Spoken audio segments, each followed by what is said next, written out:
आइए देखते हैं कि कनाइवेंस की क्या हिंदी मीनिंग होती है और कनाइवेंस के सिनोनिम्स क्या क्या हो सकते हैं। अगर कनाइवेंस के हिंदी मीनिंग की बात करें तो होता है मिलीभगत या चुप सहमति।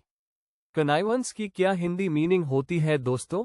मिलीभगत या चुप सहमति। अगर कनाइवेंस के सिनोनिम्स की बात करें तो होते हैं कल्यूजन या कंप्लिसिटी। कनाइवेंस के क्या सिनोनिम्स होते हैं? कल्यूजन या कंप्लिसिटी। ए फ्लैट मेरे पास एक एग्जाम्पल है दोस्तों, उस देख लेते हैं। The theft occurred with the connivance of a guard. इसका हिंदी ट्रांसलेशन है चोरी एक सुरक्षाकर्मी की मिलीभगत से हुई। तो देखिए, थेफ्ट मतलब चोरी, अकर्ड मतलब हुई, with the connivance of a guard मतलब एक सुरक्षाकर्मी की मिलीभगत से। तो इस सेंटेंस में कनाइवेंस का मतलब है मिलीभगत।